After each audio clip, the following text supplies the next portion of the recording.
fishing, it's in my soul.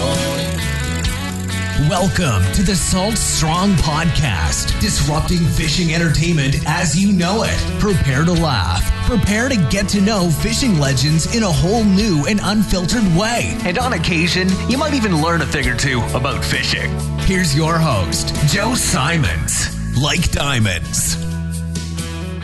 101 things to do before you die.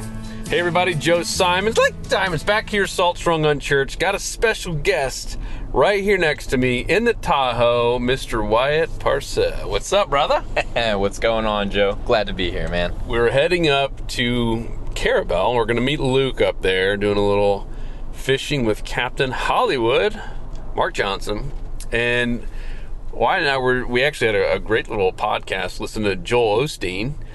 And we said, man, let's do a podcast ourselves while we're here in this traffic on the turnpike.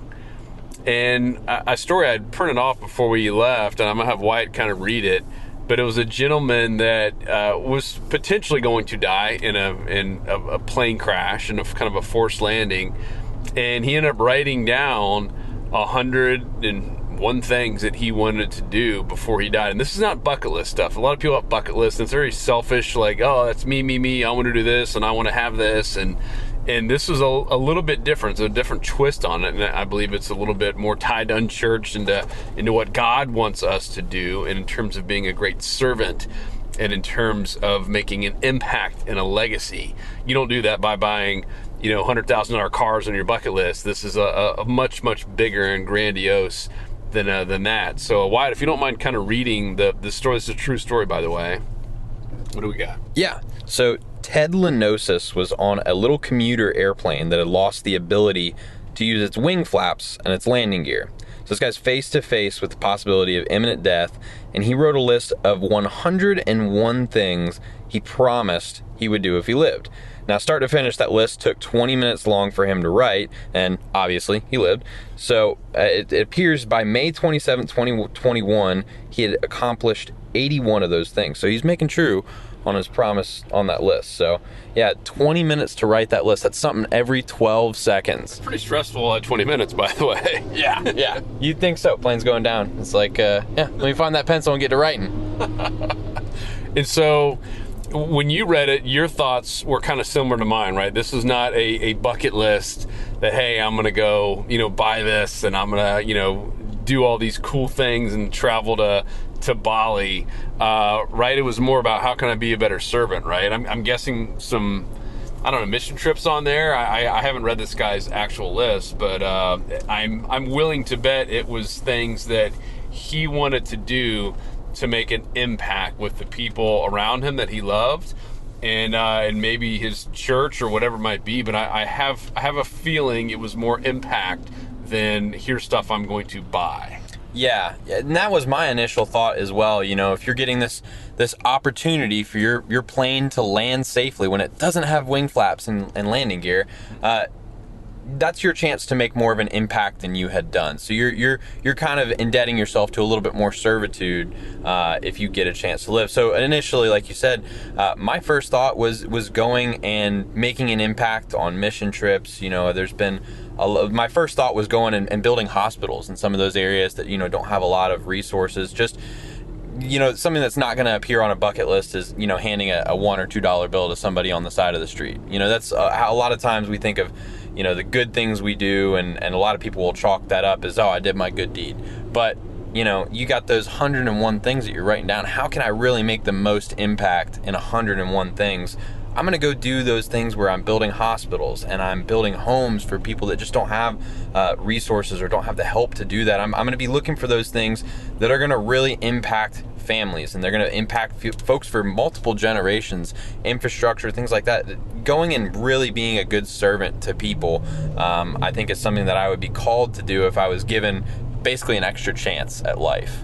Yep, I agree. The one thing I want to say that would be in the top of my list is the theme park. But that's less about me owning a theme park and more about the families that we're uniting, the people that we're impacting, the memories we're helping create. I mean, Walt Disney was a great example. He had this vision of making Epcot And I mean, I don't know if a lot of people don't know this, but Walt Disney never even got to see anything in Orlando. He bought the land, they had started, and he died in the middle of, before like anyone actually got to use it. They had the Disney land, right? Disneyland's in the one in California, right? And then Disney World here in Orlando, where we're passing through right now.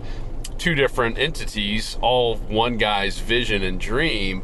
And I mean, look at it now. I mean, you know, I've got kids who are impacted by Disney. They'll most likely have kids who are impacted by Disney, whether it's the parks, the movies, I mean, Disney has their hand in everything now, and it was all because of one guy's vision. So to me, I personally get excited about that.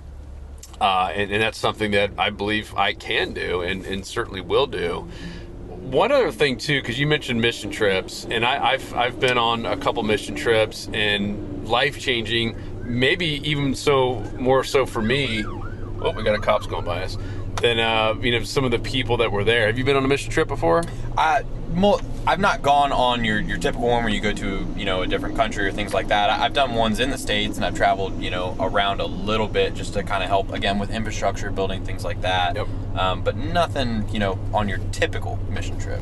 Well, that's kind of where I was going with this.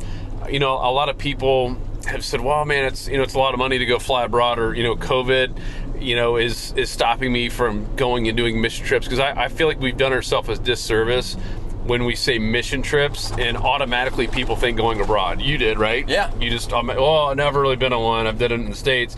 I look around, even in our office in downtown Winter Haven, if you stayed there for an entire 8 hours, you would probably see 15 to 20 people, because there's a lot of homeless around there, walking right by our door with their head down. They have no food. We ended up just giving this one guy, because he kept going by, and we had some toilet paper, and like he was like about to tear up just the fact that we gave him some fresh toilet paper. And that would not be on my 102 list or 101 list. But my point of all this is there are so many people and entities and groups that need help right here in your own backyard, where you don't even have to get in a car. It could be on your bike, and there are people around you that need help. In our little town of Winter Haven, and there's a whole group that's focused on this right now, is homeless kids in Winter Haven, Florida. If you guys don't know Winter Haven, Florida, we got Legoland. Besides that, there ain't much going on except for Salt Sprung and Legoland. Probably the biggest entities in the whole city. Be a little sarcastic there, but there's not that much going on. We're talking 40,000 people. And in that small of a town, we have a couple hundred homeless kids. So we're not talking about adults. We're talking about kids in middle school and elementary school. A couple hundred in a town like that. And I mean, and these kids didn't deserve. They weren't born and were praying, hey, I want to be homeless. So they were born into a homeless family. And it 100% not their fault, and they're paying a massive price, living in and out of hotel rooms if they're lucky. Most likely they're living under bridges some nights, and sleeping in a car if they're fortunate. And that's just one little town. So there are so many people that we can impact even in our own little hometowns. I just never even, because we had this guy Brad Beatty who's really taken the lead in our town of doing him. He's literally like, this is his full-time job now, is helping these homeless kids and kind of getting it down to zero. That's like his life mission now, is getting homeless children down to zero in our town. And he asked me, I had breakfast with him, he's like, how many homeless kids do you think there are? And I was like, I don't know, 2. And he's like, no, there's a couple hundred. And he's like, we know who they are. I mean, they go to school, elementary to middle schools, like we have their names. They're making it to school, sometimes walking, sometimes just in a bus. Some don't show up at all, but we've identified who these people are, and we want to make an impact with it. So I don't know, I want to share that with you, because one, we're going to challenge you here in a second to kind of come up with your list. I'm going to do it myself. But two is you don't have to think so big that, I'm going to go buy an orphanage in Uganda. I think that's awesome, and that's really amazing if you can do that. But most of us are not going to be able to go buy 100 acres in Uganda and build orphanages. And yet that's where our mind goes when we think about making this massive impact on a mission trip. So I would challenge you to think locally. What can you do locally? There are so many people who need our help and who need our prayers and who need to find Christ in our own hometowns, probably even in our own neighborhoods in many cases. So I would definitely challenge you on that. And I know in the article, at the end, it's been a couple of days since I've read this now, but at the end they kind of challenged you, right? Like, this guy's list doesn't matter, which is why we're not reading it, right? Because this guy's list is kind of irrelevant to you. It's like, what do you want to be known for? And I did a podcast before about death, and it's something we're all going to face at some point. And there's going to be something that happens after we die. It's how do people remember us? What do they say about us? If we were able to write our own eulogy, what does that look like? And everyone's going to be different. Yours is going to be different than mine. Probably a lot of you think that, hey, I don't want to have a fishing theme park. That doesn't sound exciting to me, but it's exciting to me, and it means a lot to me, and I know it's how I'm going to make a really big impact in this world. So what is it for you? What would your list be? What would be number one? I think start there. Like, what's like that one big rock? To me, if I could have a fishing theme park, like, I know I could literally impact millions of people. So I would challenge you, and it's got me thinking too. Like, man, this guy's a freaking champion, right? I mean, to come up with 100, 102. Oh, my car's telling me to slow down. Ooh, copper right there. Come up with 101 different ideas. I don't know, maybe God was putting you in that situation just to have like thoughts just going out. What do you say, every 20 seconds? Yeah, every 12 seconds. 12 seconds. If you want to get 101 things on your list, you got to be cranking all those things out on that list quick. I did a carpal tunnel. Oh yeah, and you got to start getting creative too. And it's interesting that you mentioned the theme park, because again, obviously the first thing that's going to pop in your mind in terms of how you can be a better servant is the classic, mission trip, things like that. Yeah. But you think of long-term impacts and how you can really change somebody's life by showing them something or teaching them something. And everybody's got individual skills. And Joe, you and your brother Luke have done a great job of teaching people how to become better fishermen.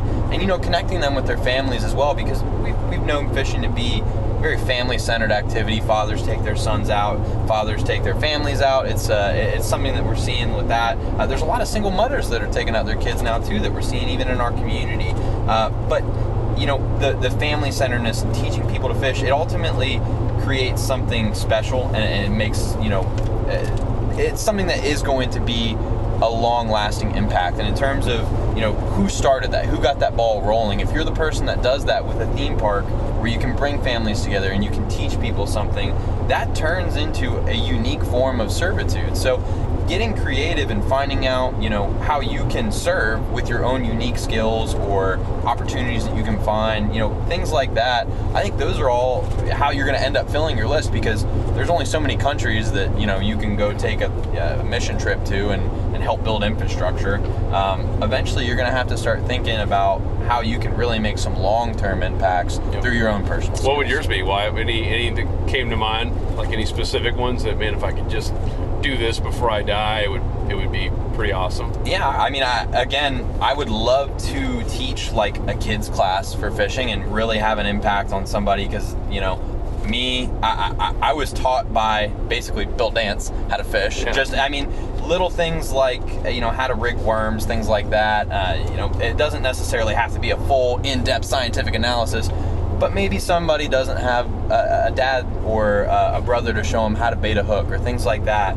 I would love to. I think one of the number one things on my list is I would love to adopt a child. That's again a long-term awesome impact, and that was just something I was thinking of while we were here. That I don't know. I think there's so many different ways you could go about it, but I would say that from little things like just teaching a kids class on fishing to big infrastructure stuff in third world countries on mission trips to maybe even possibly adopting. There's little things and big things that you can do on that list, but it's very interesting to think about. And if I was forced, gun to my head, 12 seconds, I got to start cranking stuff out, it's going to get kind of tough. So got to get creative. And it could be small stuff, like you said. Teach 4 kids that don't have fathers how to fish or how to tie knot. Like, it could be simple stuff. I love the adoption thing. I saw this article, and it was basically how we could end foster care in America in 1 week. Do you know what it is? I'm very curious to hear this answer. So these numbers are not right, but it's something like this. There's 400,000 foster kids. Maybe it's 4 million. It's a big number, but let's just say it's 400,000. There's 400,000 foster kids right now who are not claimed, if you will, who are in the system, who are all different ages, but 400,000. Maybe it's 4 million. Doesn't really matter. There are exactly 400,000 churches with 50 or more people in America. Okay, so like the number was almost to the exact number. So we're not counting like small churches that meet with 12, 15 people. So we're talking decent sized churches, 50 or more.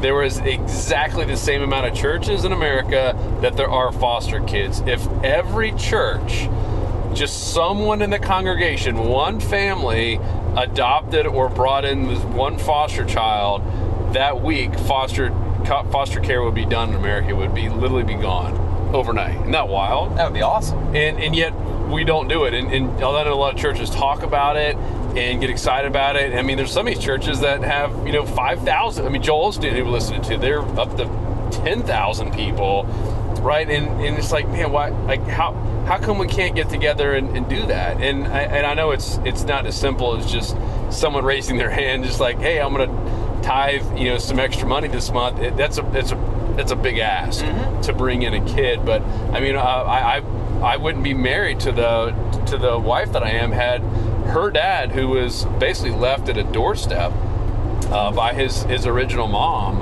who just couldn't take care of him and literally just left him on a doorstep kind of a deal, and obviously got adopted. And then that mother ended up dying before he was a few years old, and so then he's in the foster care system, gets adopted again by a really loving, amazing family, and ends up becoming a doctor. And none of the other real kids, meaning the biological kids of this family, became doctors, and he was, I mean, in terms of looking at kind of what success means in our world, probably one of the most successful, all because he was born in the right family, a family that cared for him, a good Christian family that loved on him, and basically just inspired him and showed him, hey, you can do whatever the heck you want to, and he dreamed big and made it happen. And I mean, how cool is that, right? Oh, it's amazing. So cool. And it's something, as soon as you said it, that's always been something on our list too. And once again, shame on us because we have a million excuses and we haven't done it. But man, I think that would be so cool if every church in America could just have one family step up and say, you know what, we're gonna take a kid out of foster care and literally change their lives, and it would end foster care in America. Which, I mean, it's just so wild to think about. Yeah, I mean, your airplane's falling out of the sky. You're wondering, how can I really make an impact if I'm going to be allowed to live? And I think there's no higher calling than to leave all the good that you've learned in the world upon somebody who may not have gotten it taught to them elsewhere. So I think that would probably be one of the things on my list, and it would be very high up there. There's obviously a lot of other stuff. I'm sitting here thinking, man, I would be so interested to see what he had on his list, because the more I'm sitting here and kind of contemplating what I would put on this list, I feel like the better ideas I'm getting. And I wonder if he was thinking, the $1 to $2 on the side of the street type deals, or if he was thinking, maybe I'd adopt somebody. So yep. I might have to go look up this list. I guess it also said he's got a book coming later this summer, so I have to check that one out. But so how many? This guy wrote down 101. How many has he accomplished so far? 81. 81 of them. Wow. 81. So that means a lot of them were pretty big. Yeah. It's things that he couldn't just knock out overnight. Man, that's really, really cool. I think part of this obviously is Unchurched, and it's the reason that I'm doing Unchurched. It's it's what the Bible calls us to do, what God calls us to do is to talk about Him, right? To spread His name, to bring other people to Christ, to lead by example. And I think that would be on there, maybe in multiple instances on my 100 list. And I think so many times, and I'm saying this because I'm guilty of it. Even with my own family and kids sometimes, where I might have an opportunity to inject something about the Bible or Christ, and I don't, because either I'm lazy or like, man, if I go down that path, it's going to open up a whole can of worms, and shame on me, right? So I think that's something. It's kind of almost like a guilt that maybe we don't talk about God enough throughout our company. That hey, we only do it on Sundays, right? It's I don't know how that happened, because it's not in the Bible where it says only be a Christian and talk about God on Sundays, right? And yet so many of us, heck, when I first started in church, that was the feedback I got from haters is, keep that crap on Sundays. Who wants to listen to this stuff? You're a fishing company. Stick to what you're doing. Don't try to become a religious company. And I don't know, like it rubbed me the wrong way, and it kind of got me fired up to do even more, because that's not true at all. I mean, nowhere does it say that in the Bible. Nowhere does it mention anything that you can't be a steward and be a Christian and still either run a business, be part of a business, be an employee of a business, and just be an all-around awesome person. So to me, that would be a lot of things on my list is, because I believe that's how we're going to get judged, right? I mean, one, were we great? Like, did we do great things? Did we live up to everything God blessed us with? God gave us all different skills. And at some point, I believe we're going to be judged. Like, did we waste them? Or did we actually utilize everything? And the other part is, like, did we bring other people to Christ? It's really cool if you get to heaven, but if you don't tell a single other person about it, I kind of feel like you failed a little bit. What are your thoughts? Oh, I agree with you. Like, if you get to heaven, but all your friends aren't there because you never impacted them as well, yep. I mean, that's, little bit lame. But I think what this list calls us to do is think about how we can be better servants right now. Yep. It's like, why are we not already doing these things on our list? Or why do we not already have plans set in place to do them if they're a long-term goal, things like that. But I see this as a list of things that people think they should do, or they will want to do, but probably aren't going to ever take the effort to do. But again, if you got to make a deal so your plane doesn't go down, you got to get them done. If that's what it takes, I mean, again, shame on us, because we should already be doing these things if you have the ability to do so. So I guess the more that I think about this list, it's how could I be a better servant right now? What are the things I could go out and do that would really make an impact? And I would have the power to do with my own set of skills, or just putting in the effort. That's what a lot of it is just taking time and effort to do it. Yeah, and I think just don't wait, right? I mean, you touched on that. It's a shame that so many people have to wait until they have cancer, or they find out they're dying, or something, is kind of swept out from underneath them, like, their plane is about to crash, before they actually take life serious to the point where, hey, I want to make an impact now, or I want to think about it. So it was very eye-opening to me. The second I read it, I was like, man, like that's so powerful.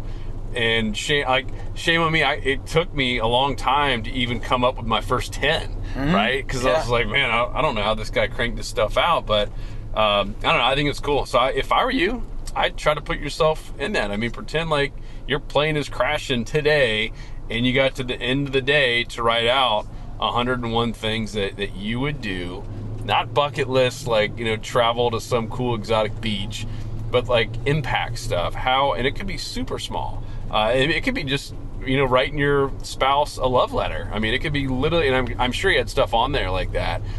Take my daughter out to dinner, right? Just like a date your daughter. That's something that a lot of people have talked about in C12, and it's so many dads would like to do that, and they don't, because of I'm busy with my business and all this other stuff. Date your wife, right? When was the last time you took your spouse out on a nice date?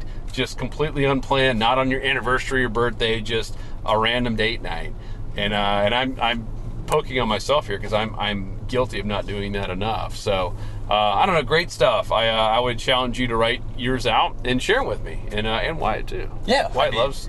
I love reading all the comments and stuff that come in. So I'd be very interested to hear what everyone's lists are, if they're willing to share them. But I think the big thing to leave people with is you never know when you're going to be on that plane, or at what situation you're going to be in life where, man, I wish I had done those 101 things. So always try to think about what you can do now, and I think this list is a good thing to have kind of on the mind. So never know when that plane's going to go down, so have those 101 things kind of getting ticked off that list. Amen. There's a bad accident right here. We're just passing by, and someone who might be wishing they had their list down. Man, hopefully everyone's okay. Anyhow, let us know, guys. We'll probably go find a link to some of these guys. I'm curious now that we're obviously in the car what some of them were. But at the same point, it is kind of unimportant. Yours is going to look completely different than his or mine or Wyatt's. So start it today. Definitely go to saltshore.com/unchurched. We'll put all the show notes in there and some some helpful tips if you're having some brain farts and need to do a brain dump on your list of 101. That was still real choice words there. Wyatt's laughing at me. Yeah. Cool, guys. We appreciate you. Love you. And hit me up, joe@saltshore.com. If you have any thoughts, any recommendations on future podcasts, any more guests like my friend Wyatt here to bring on. I like doing these. The last 10 or so I've done on my own. They've been fun, but it's always good to have another voice in there and some other opinions. So I appreciate you coming on, dude. Oh, absolutely. It was a great time. I love being able to talk about faith, but it's also fun to kind of poke around with the list ideas and things like that. And it's, when two or more gather in my name, I'm there with them. So It's good to be here with you, Joe, and I can feel Christ is with us as well. So good to be on here talking with you. Yes, sir. All right, guys. Appreciate you. Talk to you in the next episode. We out. 'Cause fishing, it's